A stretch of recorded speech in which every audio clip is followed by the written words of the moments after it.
Vamos lá, qual que é a ideia dessa live, né? Essa live, eu tô com ela na cabeça já tem um tempo. Algumas coisas que eu acho que, para as pessoas que já me acompanham aqui há muito tempo e tal, já são meio que óbvias, né? As pessoas que já estão aqui nesse perfil há muito tempo, que já ouvem o podcast, talvez seja um pouco óbvio. Mas nem tanto, porque a abordagem hoje vai ser um pouco diferente, né? Eu vou citar algumas coisas aqui que eu nunca citei. Mas a verdade é que existem algumas verdades que são independentes da nossa vontade, né? E que se a gente vive de uma forma reta em cima daquelas verdades, a gente tende a ser mais feliz do que se a gente ignorar essas verdades e viver a Deus dará, né? O que a gente observa por aí é geralmente isso. As pessoas, elas ignoram certas verdades e elas vivem a vida delas como se fosse um sei lá o que, né? Daí vem aquelas coisas de. Aquelas frases que geralmente essas mocinhas do Instagram postam, né? Não, porque a vida é para ser vivida e que a vida é muito curta e blá blá blá. E carpe diem, né? Sempre tem essa coisa aí. Mas a verdade é que existe um tipo de vida que traz mais felicidade, existe um tipo de vida que traz menos felicidade. Eu queria falar com vocês sobre 7 verdades muito duras que você precisa entender para ser feliz, né? A gente vai tentar trilhar um caminho que vale a pena, né? Você sabe que, Rafael, mas é que a mente humana, né? Cada um é de um jeito, cada um pensa de um jeito, o que faz um feliz não faz o outro e tal. É mais ou menos, tá? Existe um certo itinerário onde as pessoas se realizam mais, e existe um itinerário onde as pessoas sofrem mais, as pessoas ficam mais ansiosas, mais depressivas, onde elas perdem um pouco o contato com o que se chama de sentido da vida, né? Então a pessoa fica fica uma existência meio vazia, né? Existe esse caminho e existe o outro caminho que é o que eu gostaria que você seguisse. Então, grande parte do processo de amadurecimento ele passa por entender certas verdades, quer você goste, quer você não goste. Né? O homem que nega essas realidades, ele vai ser um homem que vai viver muito fora do contato com o mundo real. Né? E daí vem a ideia da síndrome de Peter Pan. E é engraçado, né, que esses dias eu vi um post lá no Threads que aparece, né, algumas coisas relacionadas a isso para mim. Eu vi um post de um cara reclamando que assim, agora virou moda falar com as pessoas que todo mundo vive na síndrome do Peter Pan. Porque se você não casou, não ter filhos e não sustenta uma família aos 25 anos de idade, é porque você é síndrome do Peter Pan e tal. Cara, ela pode até existir uma outra exceção, né? Mas a verdade é que se você está fugindo de casar, de ter filhos, de sustentar uma família, para buscar o seu prazerzinho, né? O seu para buscar satisfazer o seu ego e viver de acordo com o seu umbigo, de uma forma egoísta, obviamente isso é exatamente o que o Peter Pan fez. Né? Ele era o rei dos meninos perdidos, ele vivia num lugar onde ele não crescia, onde ele tinha o domínio sobre o ambiente, ele voava, ele tinha uma condição que estava muito cômodo para ele. Ele tinha a opção de sair da Terra do Nunca e viver com a Wendy, né?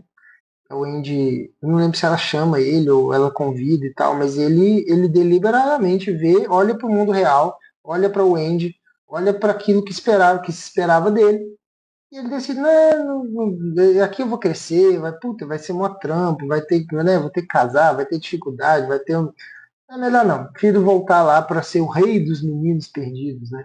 Então o que mais tem é menino perdido por aí, achando que é o rei dos meninos perdidos. E satisfeito com isso, né? Então, no fundo, é isso mesmo, né? A pessoa, quando ela olha para uma vida adulta e decide não encarar essa vida adulta, seja por que motivo for, e aí ela vai parecer muito feliz, né? Colocando, sei lá, mochilinha no cachorro para levar o cachorro para a escola, porque ela não tem filho, né? porque ela decidiu tirar todo esse componente da vida dela, porque ela quer viajar, porque ela quer viver a vida, carpe diem, então, e isso chega num ponto onde o vazio ele vai ser inevitável, né? Mas é a escolha de cada um. A gente não deve querer o mal das pessoas, né? A gente pode intuir que, olha, esse caminho aí está mais ou menos complicado, né? E aí o que acontece muito é que algumas pessoas às vezes se recusam a amadurecer porque acham talvez que a vida adulta não é justa, né? Ah, a gente trabalha muito, não sei o que, isso acontece muito com a geração Z. A gente trabalha muito, a gente não sei o que, não consigo sair de casa porque tá tudo caro, tá tudo não sei o que, blá blá blá blá. Então, vou ficar na casa dos meus pais, e aí, como ele me sustenta, também não preciso trabalhar, e a coisa vai ficando, né? Não, porque o mundo não é justo, o mundo é complicado, o mundo é difícil, o mundo não sei o que. Então, o mundo sendo complicado ou não, o mundo sendo justo ou não, você vai precisar desenvolver um itinerário de amadurecimento, né? Ou você se movimenta pelo mundo através das regras que estão postas, né? Onde como a realidade se apresenta para você, ou você vai sofrer imensamente. Ficar, porque o mundo, não sei o quê, não vai resolver o seu problema, né? E aí, o que, que eu quero dizer com ser feliz, né? Que está no título aqui da live e no título do podcast. Seria realizar o seu potencial como homem, né? Ao invés de curtir a vida loucamente e ter uma vida focada em prazeres e realizações pessoais e egolatria, né? Você realmente desenvolver o seu potencial como homem e desenvolver um itinerário de amadurecimento, né? E se você por acaso percebeu que está indo por um caminho ruim e que está sentindo que tem um sofrimento vindo por conta disso, se você está em sofrimento psíquico e precisando de ajuda de alguma forma, aqui no link da minha bio, se você está vendo aqui no Instagram, ou na descrição do episódio aqui, se você está ouvindo no podcast, tem um link para você falar diretamente comigo. Se você quiser agendar, a gente agenda uma reunião para eu te explicar mais ou menos como funciona o processo terapêutico que eu estou fazendo, que eu estou desenvolvendo, e você me explica mais ou menos qual é a origem do seu sofrimento. E aí a gente pode, começar um processo de terapia para que você saia desse problema, para que você saia desse processo de sofrimento. Entre em contato, se você tiver interesse, se fizer sentido para você, e a gente bate um papo sobre isso, beleza? Vamos começar então pelos as 7 verdades, que são duras, né? É o tipo de coisa que não dá para a gente fingir que não, vai ser tranquilo e tal. Eu estou avisando no título. 7 verdades duras que você precisa entender para ser feliz. A primeira delas pode parecer meio radical, mas ela é muito verdade. A primeira verdade é: você não merece nada. Eu queria que você parasse e refletisse um pouco sobre essa frase, assim, você tentasse refletir principalmente sobre a palavra merece, né? A palavra merece, ela é chave aqui. Por quê? Porque é, esse, esse, esse verbo, né? Não, verbo, desculpa. Essa palavra, ela é uma palavra-chave porque ela acaba sendo uma espécie de antídoto contra a nossa arrogância, né? Merecer é um verbo meio estranho, porque ele dá a entender que você tem aqueles direitos, né? O pessoal dos meus direitos geralmente costuma falar que merece muita coisa. E aí, quando você fala que merece, parece que você está se apropriando da vontade dos outros. Porque se você merece alguma coisa, se você tem que ganhar alguma coisa, seja alguma coisa afetiva, né, algum tipo de reconhecimento e tal, ou seja alguma coisa material mesmo, dinheiro e tal, você está dizendo, na verdade, que as outras pessoas têm o dever de te dar aquela coisa, né? Seja o afeto, seja alguma coisa material. E aí você cai naquele discursinho de merda, né? Que você, eu mereço ser amado, eu mereço ser valorizado, eu mereço reconhecimento e tal. Esse tipo de pensamento ele vai te deixar com uma soberba enorme, você vai ficar mais burro e você vai ficar cada vez mais inútil. Então isso é um problema, né? Quanto mais você acha que merece, menos você sente que deve aos outros. E aí, geralmente é o contrário, né? Geralmente você é mais feliz quando você entende que você deve aos outros as coisas e não espera nada dos outros em troca, né? Por quê? Porque se você entende que você precisa fazer coisas para os outros, essa ação depende só de você. Quando você acha que os outros precisam te dar coisas, muito provavelmente você vai se frustrar. Porque não vai ser sempre que os outros vão estar dispostos a ficar te dando coisa, te dar atenção, te dar carinho, te dar amor, te dar qualquer tipo de afeto, te dar dinheiro, te emprestar as coisas, né? Enfim. Às vezes pode acontecer algum episódio de benevolência, mas no final das contas, não, né? Geralmente não. Então, o que vai acontecer é que vai ser uma frustração enorme. Então, quando você bota na sua cabeça que você merece coisas, acontece um rasgo na realidade, e aí você vive num mundo imaginário da sua cabeça, onde você acha que as pessoas têm que te dar as coisas, e existe um mundo real. Quando você confronta essas duas coisas, e elas estão diferentes, né? Na sua cabeça está de um jeito e no mundo real está de outro, isso vai ser uma fonte de sofrimento muito grande. Então, não recomendo que você pense desse jeito. Então, a primeira grande verdade, Lucas, boa noite. A primeira grande verdade é você não merece nada. É engraçado, né, que geralmente quem está acostumado a ouvir o podcast, né, vê que eu já tenho algumas formas de controlar essa questão da arrogância, né? Eu estou sempre falando disso nos episódios e, e eu preciso citar isso aqui porque é uma coisa que pode ser meio boba e tal, acaba virando uma coisa trivial, mas tem muita gente que chega aqui, cara, no meu perfil com uma postura assim extremamente arrogante. Esses dias agora viralizou um post meu lá no Threads, né? Falando do Olavo, né? A foto do Olavo, e eu fiz uma simples pergunta, assim, qual foi a lição mais importante que o Olavo te ensinou? E é impressionante, assim, a soberba da galera que vem chegando. Brrr.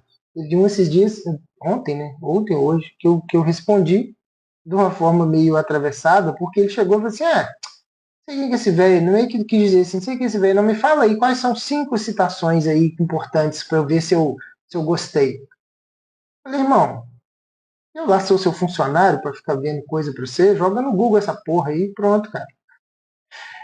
Então, assim, é o cara que chegou achando que ele merecia toda uma explicação de quem era o Olavo e não sei o quê, porque provavelmente ele não conhece ou ele viu alguma coisa meio esquisita, né, de algum lugar e tinha um conceito meio estranho do Olavo. Vou pegar esse pra cá que eu acho que fica mais fácil.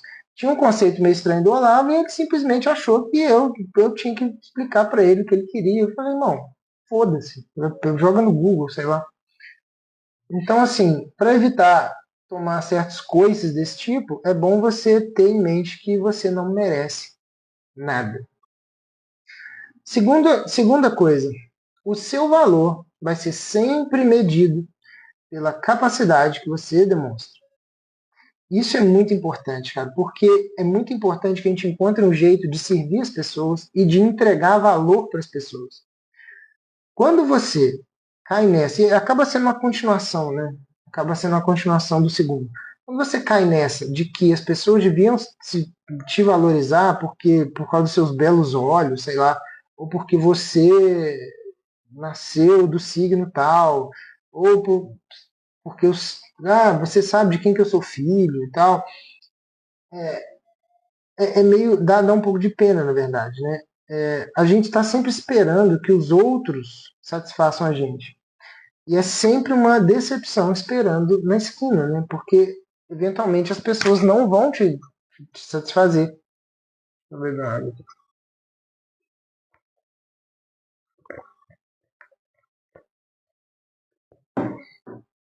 Ou você demonstra alguma capacidade e também não espera porra nenhuma em troca por isso, ou então você vai estar em constante sofrimento. Existe uma verdade, uma outra verdade que poderia estar aqui, mas na verdade não entrou, né? De que a vida humana ela é um ato solitário, né? Todo ato humano ele é um ato solitário. Por mais que você esteja com alguma pessoa junto com você, você esteja numa turma, ou você tenha um ambiente de trabalho cheio de pessoas, e que sua família seja numerosa, enfim. Os seus atos eles vão ser sempre solitários no sentido de que é só você fazendo. Então, assim, no final das contas, todas as pessoas que convivem com você também estão nessa situação de serem pessoas que estão sempre fazendo atos solitários. E aí o que acontece? Quando a gente entra na vida de uma pessoa e consegue preencher essa espécie de solidão que cada um tem e todo mundo tem, quando a gente consegue preencher esse tipo de coisa, o seu valor surge naturalmente. O seu valor vai ser avaliado de alguma forma, da forma correta, né? Que é aquilo que você conseguiu entregar, aquilo que você conseguiu preencher na vida dos outros. E não o contrário. Se você fica querendo ser medido por aquilo que você acha que você é, que na sua cabeça. Eu vejo isso muito, às vezes, eu vejo muito conteúdo de marketing, né, que eu trabalho com isso. Eu vejo muita gente, assim, muito produtor de conteúdo, né? Agora no Threads também o pessoal tá chorando as pitangas por lá, porque lá o Threads entrega muito mais conteúdo que o Instagram, por exemplo. Né? Então o pessoal fica chorando as pitangas lá, ai, porque não sei o que, eu me dedico tanto, eu faço tanta coisa, nossa, meu conteúdo é muito bom, e o Instagram não entrega, ninguém tá nem aí, nossa, eu vejo muita, eu perco muito tempo, faço post no Canva, faço não sei o que, faço não sei o que lá, e não sei o que lá, e dá, sei lá, 3 curtidas, eu tenho 1.000 seguidores, dá 9 curtidas, né? Então, cara, muito provavelmente você está entregando um conteúdo de merda. É muito mais provável que você esteja entregando um conteúdo de merda do que todas as pessoas do mundo que viram seu post não entenderem qual é o seu real valor e tal. Às vezes o conteúdo de merda ele não está relacionado com o quanto você entende da sua área. Às vezes eu vi outro dia uma psicóloga falando disso. Às vezes a pessoa entende muito de psicologia, mas ela não entende de Instagram. Então o formato aqui no Instagram conta muito. E uma das coisas que é uma grande frustração minha é não ter tempo para fazer as coisas do jeito certo aqui. Porque eu sei como é que deveria estar sendo feito, eu sei fazer e não tem tempo para fazer. E isso me frustra muito. Eu vou fazer o quê, cara? A vida é assim. Eu tenho conta para pagar, eu tenho um trabalho que me paga e eu não vou ficar perdendo meu tempo para ficar deixando de trabalhar para ganhar o dinheiro que é do meu salário, para ficar fazendo coisa que talvez e tal dê certo. Porque tem também muita questão de teste, né? Então, o valor que você acha que você tem, muitas vezes você não tem, né?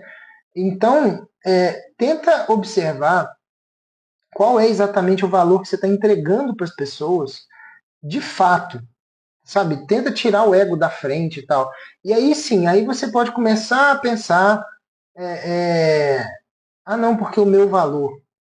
Isso baseado na capacidade que você tem de entregar valor para as pessoas. Quando você está num casamento, você precisa entregar valor para sua esposa.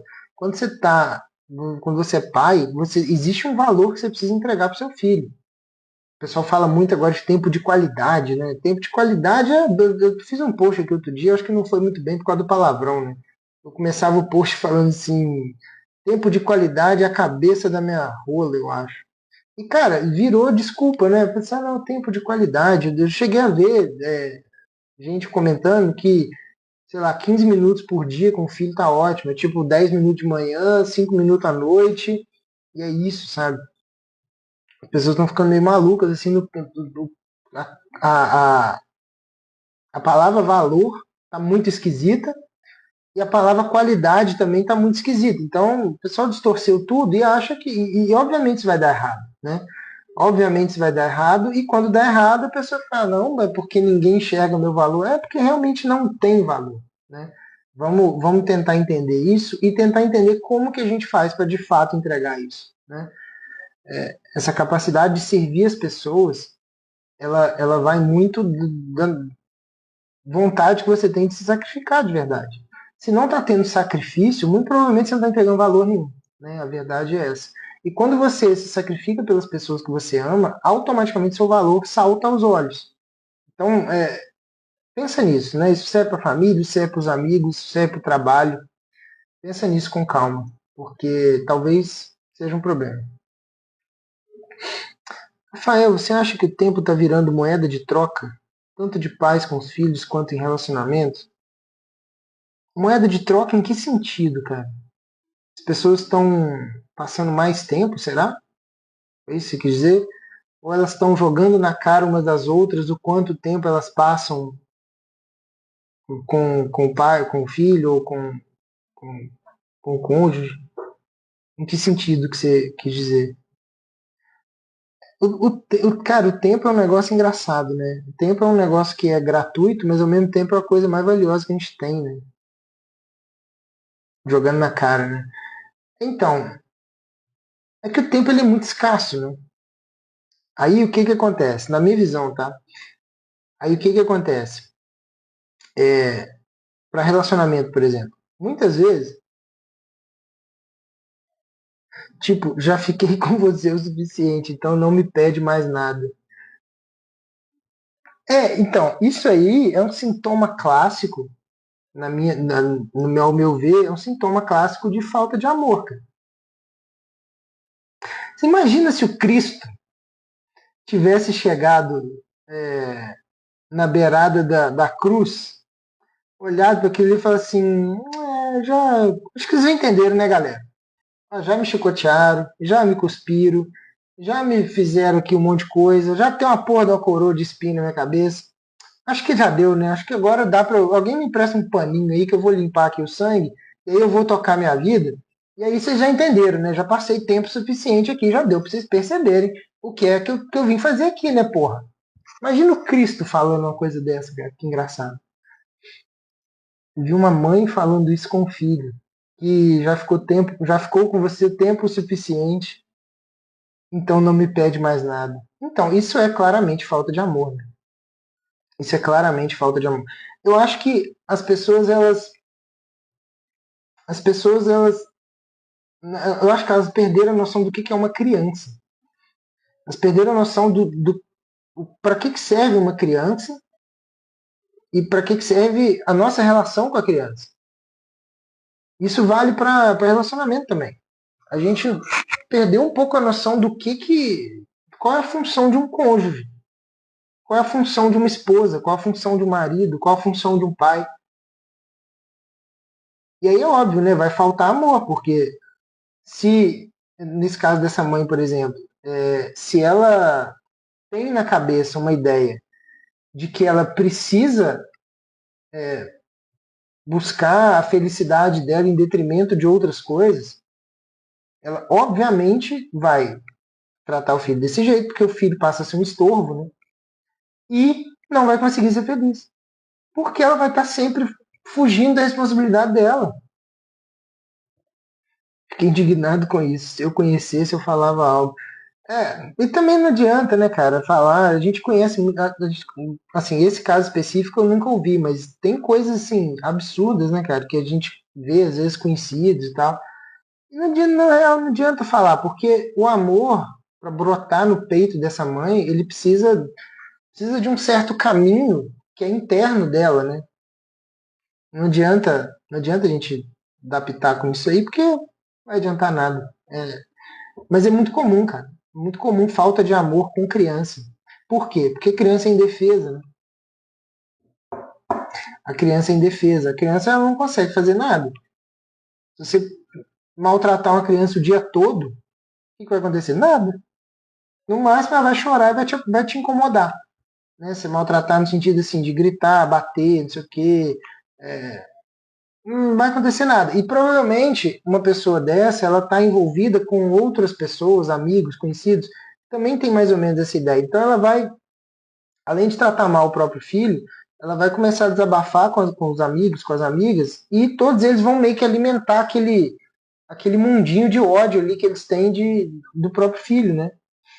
Então, é isso. É falta de amor, cara. Falta de amor, falta de vontade de se dedicar aos outros. Basicamente falta de tudo isso aqui que eu tô falando. Bom, vamos para o terceiro, então. Só recapitulando, né? O primeiro, você não merece nada. O segundo, seu valor será sempre medido pela capacidade que você demonstra. Né?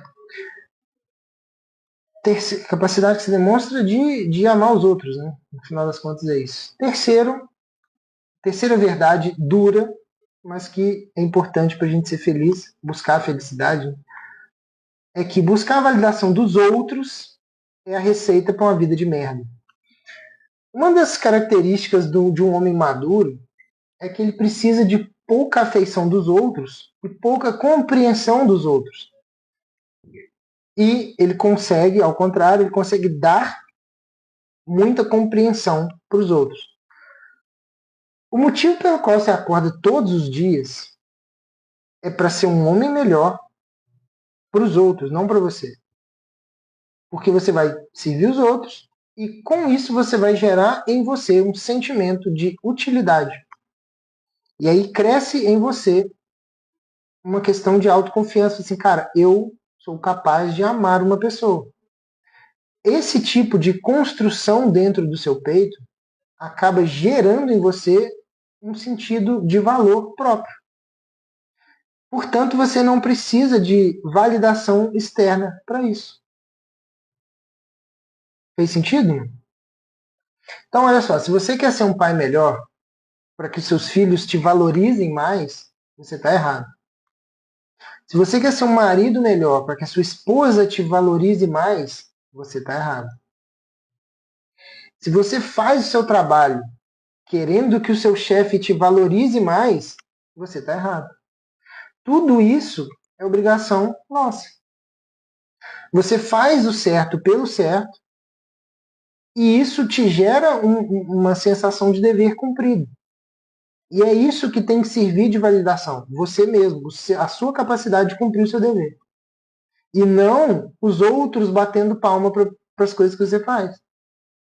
E mais, se você conseguir ser potente o suficiente para validar os outros, melhor ainda. Você vai ser aquele cara que vai validar todo o ambiente da sua família. O pessoal da alquimia, eles têm uma analogia que representa um pouco o processo de amadurecimento, que é simbolizado por 3 elementos. Né? O pessoal da alquimia é antigo, né? O pessoal lá no 1200 e pouco. Você tem o mercúrio, você tem o enxofre e você tem o sal. O mercúrio é perfeitamente líquido, né? Ele é líquido e, portanto, ele não tem formato, ele não tem substância, ele não é robusto. Ele vai de acordo com o ambiente. Você bota ele num recipiente redondo, ele fica redondo. Você bota ele num recipiente quadrado, ele fica quadrado. Se você pega ele e joga para cima, ele se espalha inteiro. E aí não se junta mais, né? Ao contrário, né, nesse caminho entre o mercúrio, passando pelo enxofre e chegando no sal, o sal você tem uma coisa mais sólida. Ele é mais robusto, ele é sólido, ele é um processo de cristalização que já tem uma forma própria que não depende de recipiente nenhum. Ele vai ser daquele jeito, independente do que acontecer com ele. Né? Essa analogia ela demonstra uma jornada de amadurecimento. Isso demonstra uma capacidade de você ter uma forma própria, uma forma que você se deu, que não foi dada por nada externo, e que independente do que acontecer, você mantém aquela forma. Isso é uma formação de uma personalidade, isso é um amadurecimento que você demonstra. E simbolicamente, né, na alquimia, esse processo, né, do mercúrio para o enxofre até chegar no sal. Então você tem 3 estágios, digamos assim, de amadurecimento. Então essa validação que você precisa ter, que todo mundo precisa, né, todo mundo precisa entender que está fazendo coisas boas, está fazendo um bom trabalho e tal. Só que se você depender de que os outros fiquem te falando isso, você vai ser tremendamente infeliz. A ideia é que você consiga construir isso dentro de você, através de uma construção de autoconfiança, porque você conseguiu servir os outros bem, que é, no fundo, a nossa função, né? A Mike, boa noite. Quarta lição. Haja, essa aqui é muito boa. Haja como se não pudesse contar com ninguém. Isso aqui, cara, em ambiente familiar é uma desgraça. Isso aqui, em ambiente familiar, é um antro de sofrimento. Pode acontecer que alguém seja benevolente com você e que faça isso com frequência, te ajude, te ampare, te dê suporte, e aí você agradece a Deus por isso, cara. Mas não é responsabilidade de ninguém ficar te ajudando. O pessoal entende isso muito errado quando começa esses papos, por exemplo, porque eu não tenho rede de apoio para cuidar do meu filho. Irmão, o filho é seu. O filho não é dos outros.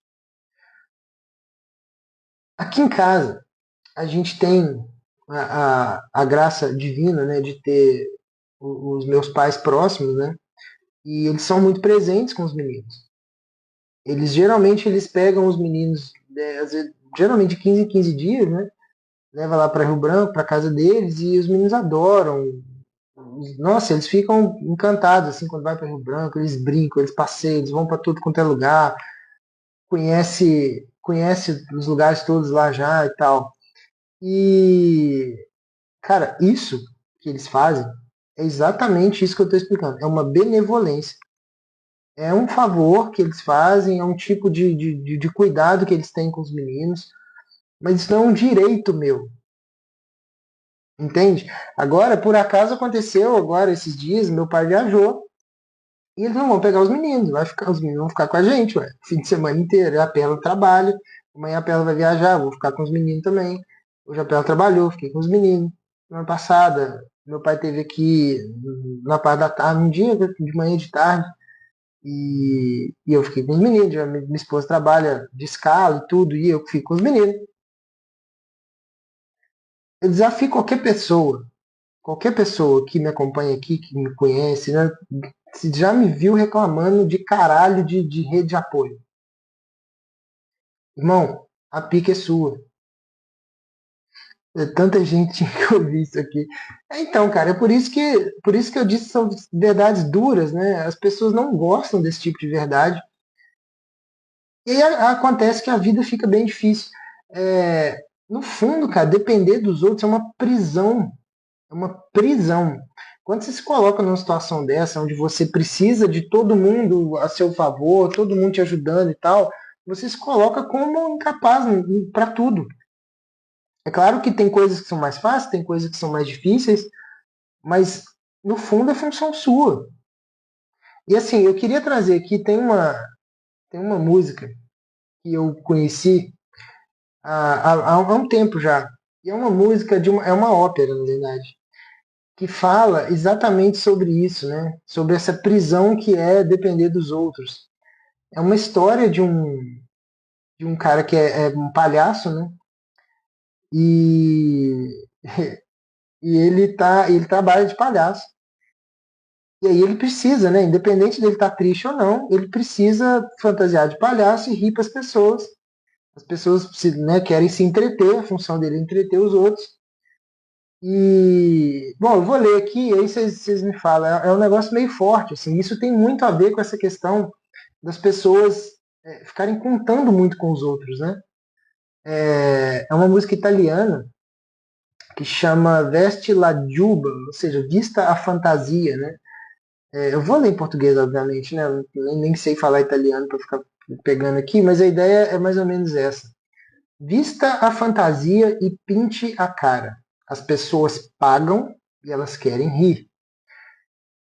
Se o Alequim te rouba a Colombina, ria, palhaço, e todos aplaudirão. Ria, palhaço, sobre o teu amor destroçado. Ria da dor que te envenena o coração. A ideia aqui é o seguinte: você se colocou numa situação onde as pessoas estão te pagando. Né?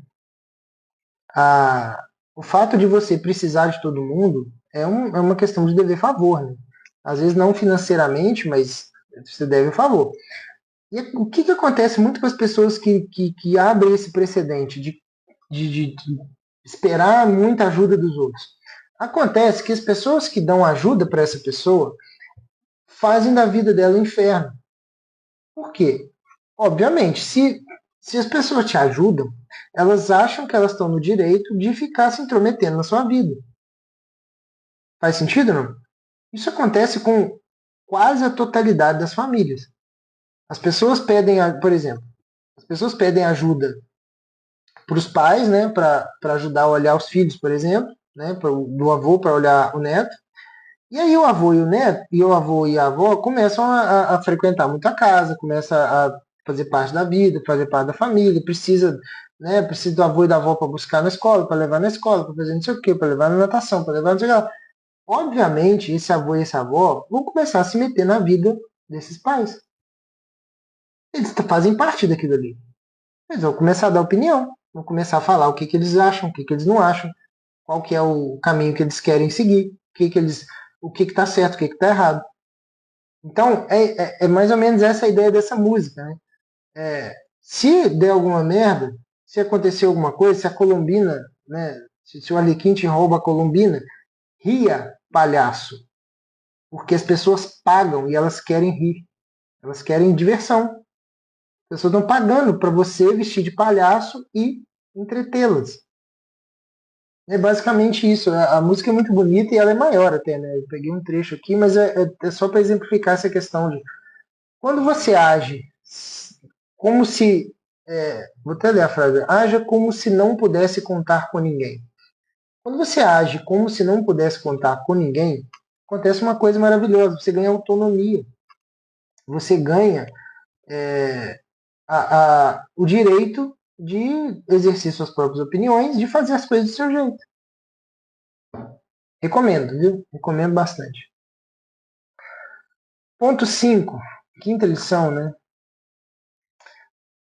Entenda que existe sentido no sofrimento. Isso aqui eu já vou tirar da psicologia um pouco mais refinada aqui, né? Que é de um cara chamado Viktor Frankl. O Frankl foi um psiquiatra austríaco, né? Que ficou preso um tempo lá. Ele é muito famoso. Inventou o que se chama de, acho que, a terceira escola de psicologia de Viena. E ele ficou preso no campo de concentração muitos anos. E ele foi uma das poucas pessoas que sobreviveram e saiu de lá e escreveu um livro. Né, que eu estava até aqui, revisando algumas coisas, Em Busca de Sentido. Né, que é esse livrinho aqui, pequenininho, muito importante. E ele descreve nesse livro uma coisa que ele chama de vontade de sentido. Ele vai dizer, olha, todo ser humano ele tem um desejo muito forte, interno, de viver uma vida que tenha sentido. E ele vai dizer que tem, acho que são 2 ou 3 formas de fazer isso, né? 2 delas são mais importantes, que é ou viver por alguém ou viver por uma causa. Essas 2 formas mais sólidas, né, de você conseguir ter uma vida com sentido. E todo ser humano ele busca isso intrinsecamente, né? Existe essa vontade de sentido que ele diz. Qual que é o problema disso? O problema é quando você não consegue encontrar o sentido para sua vida. E aí o que acontece? Acontece uma coisa que o Frankl chamava de frustração existencial, né? Que é quando esse sentido ou ele não é descoberto, ou você até descobre, mas você não consegue alcançá-lo. Né? Então, uma das coisas muito importantes que dominam o senso comum hoje em dia é a questão do sofrimento. Né? As pessoas estão completamente apavoradas de sofrer. As pessoas estão apavoradas de sofrer e por isso elas tomam decisões de merda buscando fugir do sofrimento, buscando fugir do sacrifício, buscando fugir da doação, né, que ela precisaria fazer para os outros. E o Frankl ele vai falar que essa busca de sentido, e isso aqui é muito interessante, né? Essa busca de sentido, ela está sempre carregada de tensão. O que é isso? A tensão que essa busca de sentido traz, isso mesmo para as pessoas que entendem qual é o sentido da vida dela, tá? Mas existe sempre uma tensão envolvida porque existe uma diferença, né, um gap entre a situação da sua vida hoje e aquilo que é o seu objetivo que você vê como um sentido da sua vida. Dificilmente você está vivendo uma vida completa e derramando sentido por todos os lados. A gente tem sempre questões internas para resolver. O momento em que você está agora e a diferença entre isso e aquilo que você gostaria de ser vai gerar um gap. Esse gap é motivo de tensão e sofrimento. Só que, ao invés de dizer que é para a gente fugir disso, o que o Viktor Frankl vai falar é que essa tensão é um requisito fundamental e indispensável para a saúde mental. Louco isso, né? A tensão entre aquilo que você é e aquilo que você gostaria de ser, esse atrito, né, entre essas coisas, é indispensável para que você tenha uma saúde mental boa. Faz sentido? Essa tensão muitas vezes é chamado de problema. As pessoas acham que qualquer tipo de sofrimento é um problema. Na verdade, todo problema que você tem é uma forma de você entender que existe um obstáculo e que provavelmente, transpondo aquele obstáculo, você vai ter um benefício muito maior. E que se a vida que você está levando for uma vida apontada para o sentido que você gostaria, passar esse obstáculo vai te proporcionar um ganho absurdo de queda de tensão, uma queda momentânea, obviamente, né? Porque você vai sempre almejar alguma coisa a mais. Então, se você conseguiu transpor e aumentou o seu nível daquilo que você é, e você está mais próximo agora daquele sentido, você tem um alívio de tensão momentâneo. Isso vai te trazer um prazer absurdo, né? O Frankl vai falar, inclusive, que em terapia, ele, pelo método dele, né, o método terapêutico dele, ele indica que o terapeuta desafia o paciente no sentido de despertar essa vontade de sentido, caso ele não tenha, e de criar certas tensões dentro do paciente para que ele entenda que ele ainda está longe daquilo que ele poderia ser e que ele tem uma certa urgência para resolver aquilo. Então, parte da logoterapia, que é o processo terapêutico que o Frankl inventou, é desafiar o paciente a certas tensões internas, ele sentir certas tensões internas, que em outras palavras, talvez procurar problema por aí, procurar problema para resolver. Né? E aí é engraçado que, por outro lado, a gente tem o SUS, né? Inclusive, lá no post que eu citei mais cedo, do Olavo, lá no Threads, tem uma galera lá falando assim, porque a pergunta foi, qual foi a lição mais importante que o Olavo te ensinou, né? Tem uma galera falando assim, ele me ensinou que não se deve falar mal do SUS, porque quando ele foi morrer, ele veio morrer precisando do SUS e tal. As pessoas têm uma visão do SUS muito maluca, né? Só uma pessoa que não conhece o sistema de saúde, que nunca trabalhou no sistema de saúde, nunca precisou do sistema de saúde público, se vangloria porque existe isso aí. Né? Isso é um outro papo. Mas o que eu estou querendo dizer aqui? Por que eu trouxe o assunto SUS? Né? Porque se você for olhar as diretrizes do SUS e for olhar lá na definição do Ministério da Saúde, o que é saúde, ele vai descrever assim: saúde é o estado de completo bem-estar físico, mental e social.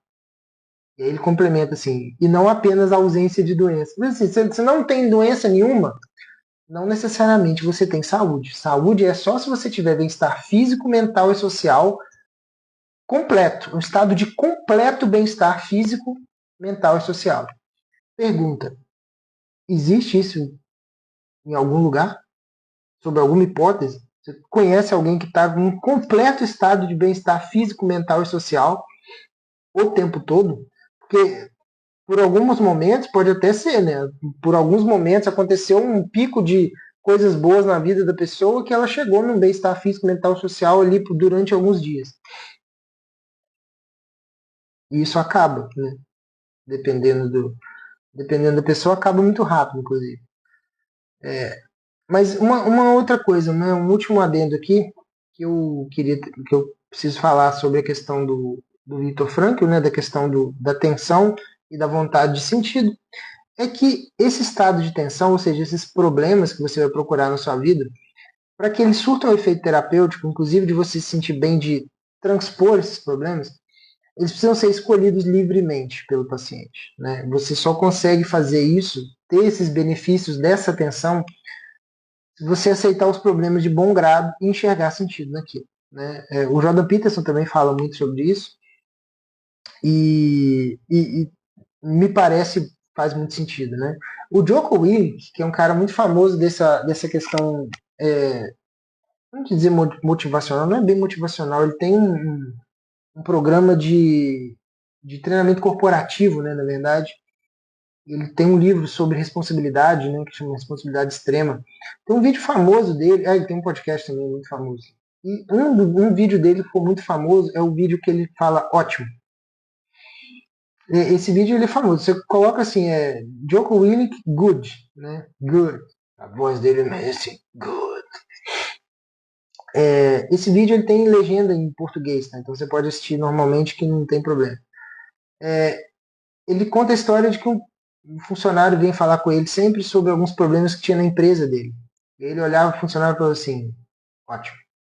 Então, assim, o cara enchia ele de problema, né? E ele olhava assim, ótimo. O Jocko é Jocko, Willink é W-I, eu não sei se são dois L's, né? W-I-L-L-I-N-K, Willink. Ele é um cara muito bom, assim, muito bom mesmo. Ele era Navy SEAL, né? Ele era dos caras foda lá da Marinha Americana. E aí depois que ele saiu dos Navy SEAL, ele virou um cara um consultor corporativo, né? Ele é um cara que atendeu as maiores empresas dos Estados Unidos. Ele tem livro, o podcast dele é enorme, né? Então é um cara bem produtivo, assim, dá pra achar muita coisa dele. O vídeo chama Good. E na perspectiva dele, toda a dificuldade que ele tinha escondia uma oportunidade de melhora, né? Então ele falava assim, as pessoas iam reclamar com ele, não consegui a promoção que eu estava querendo no meu trabalho. Good. Então agora você tem mais tempo para se preparar. Né? Digamos que você consegue a promoção. Se você não está pronto ainda, você vai dar de cara com o muro, porque você vai chegar lá, você vai ter que lidar com um monte de coisa que você não está preparado e vai ser uma merda. E provavelmente você vai prejudicar a empresa e vai ser mandado embora. Então se você não conseguiu uma promoção agora, ótimo. Se prepara melhor e se prepara para a próxima. Aconteceu, né? Ótimo. Não sei, ótimo. Então ele tem essa filosofia de tudo quanto é merda que acontece, ele fala ótimo. E lá no vídeo ele explica melhor, assim, mas é porque eu puxei aqui da memória, isso tem muito a ver, na hora que eu estava fazendo o roteiro, né, eu puxei da memória, isso tem muito a ver com a questão da tensão, né, do vontade de sentido que o Viktor Frankl fala. Então eu quis trazer essa ilustração aqui e se vocês quiserem procurar, o vídeo é fácil de encontrar, é muito tranquilo, né? Beleza, essa foi a quinta. Agora, sexta verdade dura, que você precisa entender para ser feliz, é que 90% da sua vida está fora do seu controle. E isso é muito bom. Essa aqui vai ser bem rapidinho, não tem nem muito o que explicar, mas é que assim, a gente às vezes fica sofrendo por um monte de coisa que não faz sentido, porque não depende da gente, né? Inclusive para mim, que eu tenho um perfil mais controlador, né? Eu tenho um pouco de receio de deixar a coisa meio a Deus dará, então eu me cobro muito por ter certo controle sobre rotina, sobre processos, sobre as coisas, sobre os meninos aqui, no sentido de tomar conta deles, né? Agora, por exemplo, eu acabei de voltar da rua com eles. Tá tendo um. Hoje segunda-feira é aniversário aqui de Viçosa, é feriado, então esse fim de semana tá tendo um festival aqui, da prefeitura que deve estar fazendo, e tem umas bandas ali. E hoje eu fiquei o dia inteiro em casa com eles, eu achei que eles estavam meio agitadinhos no final do dia, eu falei, cara, vou dar uma volta com os meninos. E a Pela estava muito cansada. Ela trabalhou e tal, estava bem cansada hoje.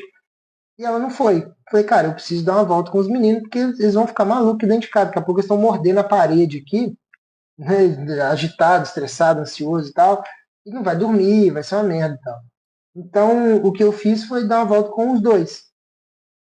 E eu só consigo fazer essas coisas, né? Sair para o meio de uma festa com uma festa assim, né? Um palco na rua e tem um monte de gente e tal. Fala, Jander, boa noite, cara. Seja bem-vindo. Eu só consigo fazer isso, né? Passear com um menino de 2 anos e outro menino de 3 anos, final do dia, já com sono, sozinho. Eu tenho um processo de controle muito importante na forma como eles circulam pelo mundo, né? Eu consigo fazer isso bem em casa, consigo fazer isso na rua. É claro que quando você tem um perfil assim de ter um pouco mais de controle sobre as coisas, você eventualmente acaba se frustrando, né? E ter essa sensação, né, dessa lição 6 aqui, que 90% do que acontece na sua vida está fora do seu controle, é uma coisa meio libertadora, né? Porque quando acontece alguma coisa muito importante e não sai do jeito que você quis, é muito fácil você ficar se criticando, né? Você ficar se martirizando, falando mal de si mesmo e tal. Na verdade, tem um quê de libertação nisso daí, né? Então, assim, eu tenho um perfil mais controlador, e existe um outro perfil que é o esquerdomacho místico carpe diem, né, que deixa a vida me levar e que está na vida passeando e na gozolândia eterna tentando só simplesmente ser feliz a vida inteira, né?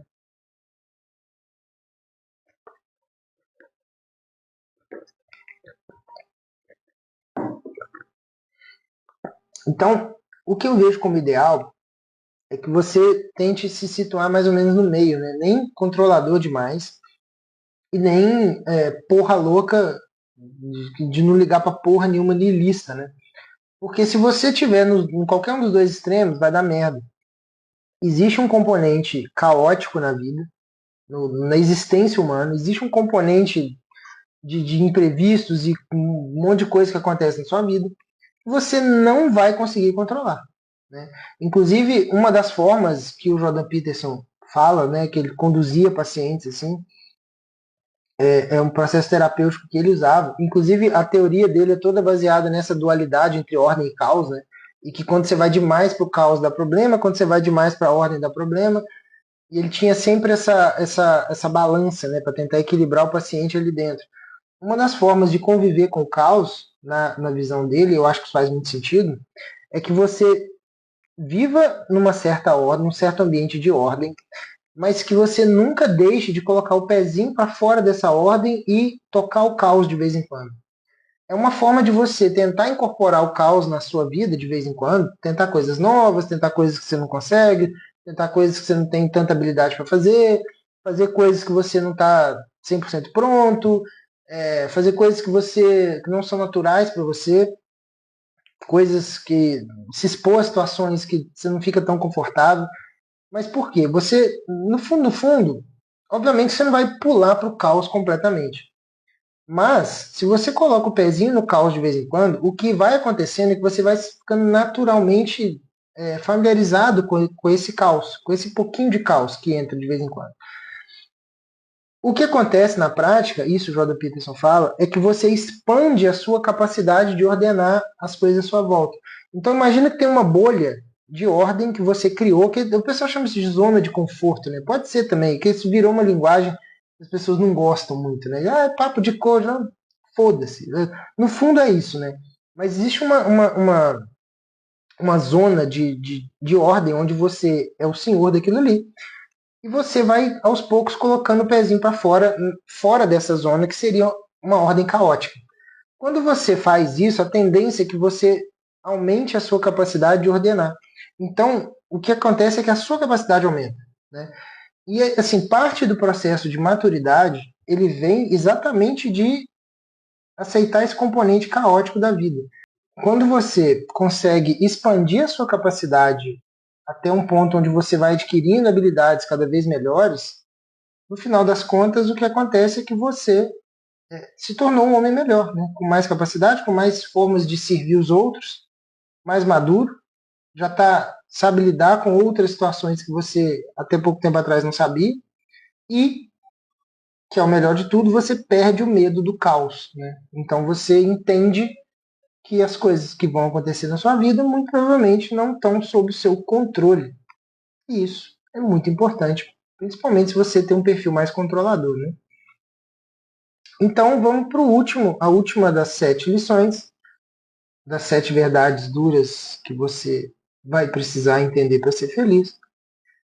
A sétima e última é que momentos de depressão são normais, né? E não tem nada de errado com isso. Na verdade, se você não tem algumas variações de humor ao longo do dia ou da semana, se você não se sente meio mal de vez em quando, se você não tem certos momentos um pouco mais tristes, ou enfim, né? Se isso não acontece com você, provavelmente é um mau sinal, né? Ou você tem algum traço de psicopatia, alguma coisa assim. Essa pluralidade de sentimentos, né, de ter momentos de mais recolhimento, de ter momentos de mais alegria, momentos de medo e tal, é o que te faz humano, né? O ideal é que a gente não tenha medo dessas reações, dessas reflexões e dessas reações, dessas situações, na verdade. E entenda que quando elas acontecem, a gente precisa lidar com elas de alguma forma, né? Ana, seja bem-vindo de volta. Uma forma muito boa de você entender melhor aquilo que se passa na sua cabeça e entender melhor como que as emoções são, são percebidas por você mesmo, e para que você nem fique extremamente radiante, feliz e excitado com qualquer coisa, e nem fique deprimido ao extremo com qualquer coisa, né? Que você consiga ponderar essas reações, esses sentimentos. Uma boa forma de você fazer isso e entender melhor como que a sua cabeça funciona é você fazendo um diário, né? Eu acho que todo mundo deveria fazer um diário e é uma coisa que eu voltei a fazer, fazia muito tempo atrás, e eu tinha uma certa dificuldade com o negócio de papel e tal, tinha que ter um caderno só para isso, mas aí depois o caderno sumia, não sabia cadê o caderno e tal. E recentemente, né, eu voltei depois de muito tempo, teve processo de mudança, né, mudando um monte de vezes de cidade e tal, ficou tudo meio bagunçado. Recentemente eu comecei a fazer online, né, no arquivozinho do Drive, né, lá do Google Drive, eu abri um arquivo do Word lá e tô fazendo, cara. É impressionante assim como às vezes no próprio fazer do diário ali, você entende um monte de coisa, você resolve o problema, você dá uma lida nos dias anteriores, né? Você vê que, cara, nesse dia aqui eu devia estar muito exaltado, porque realmente isso aqui não foi tão assim mesmo. Sabe assim, você começa a. É como se você olhasse de fora, assim, tudo que passa na sua cabeça e você tivesse uma visão que foi abstraído de dentro de você e está olhando de cima, assim, ó, é uma clareza impressionante. Eu recomendo que você faça diário. Se você não tem esse hábito, nunca conseguiu, escreve, cara, 10 minutinhos por dia, 10, 15 minutos por dia. Escreve sobre aquilo que está passando na sua cabeça. Você vai ver que geralmente você vai escrever sobre aquilo que está te incomodando mais, né? É uma forma de você colocar para fora certas coisas que estão te incomodando.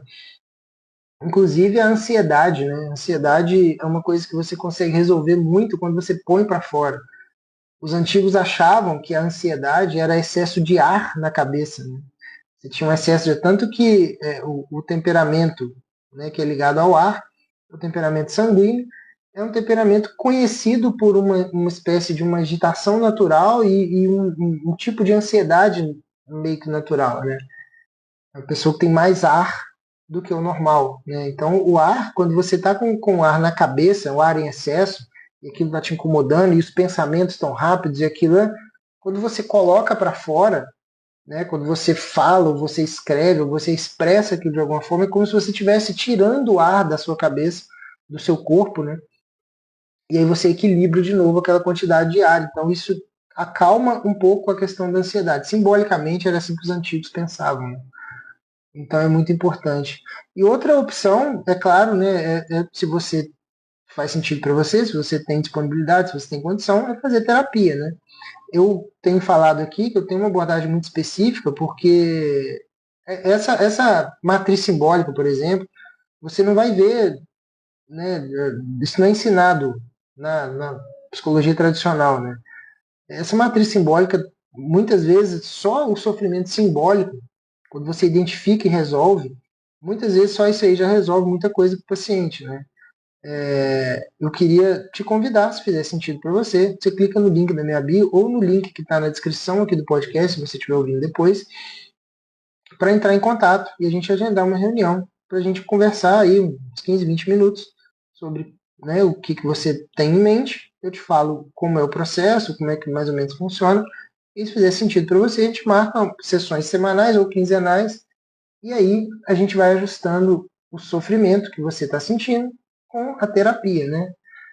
E é isso, né? Se você realmente não tiver como fazer terapia, o diário eu imagino que dê para você fazer, né? 10, 15 minutinhos por dia é o suficiente e vai te fazer muito bem. Então, essas são as 7 verdades duras que você precisa entender para ser feliz. Eu espero que tenha sido bacana, tenha sido útil para você. Se foi útil para você, eu gostaria que você indicasse isso aqui para os outros, porque é um conteúdo que, apesar de ser, né, muitas vezes básico, né, o tipo de coisa que são verdades que estão aí há muitos milênios, e se a gente consegue extrair sabedoria delas, a gente aceita elas muito melhor, e a nossa vida, em partes, vai ajustando. Né? Você tem um trilho aqui, você tem o trilho da vida, né, de uma vida mais feliz, e você vai ajustando aquilo, vai ficando mais ou menos alinhado. E esse é o caminho, né? O caminho é fazer exatamente esse ajuste. Então, se você gostou, indica isso aqui. Se você está ouvindo pelo podcast, tem uma avaliação que você pode fazer, que você pode me ajudar. Quando você vai na página inicial ali do podcast, do Pai Old School, tem uma estrelinha ali. E aí você clica ali e avalia ela com 5 estrelas, por favor, porque você vai receber mais os conteúdos quando eu postar e o podcast fica mais relevante para outras pessoas. Então você me ajuda a espalhar isso aqui para mais gente. Beleza? Fica assim então. Muito obrigado e até a próxima.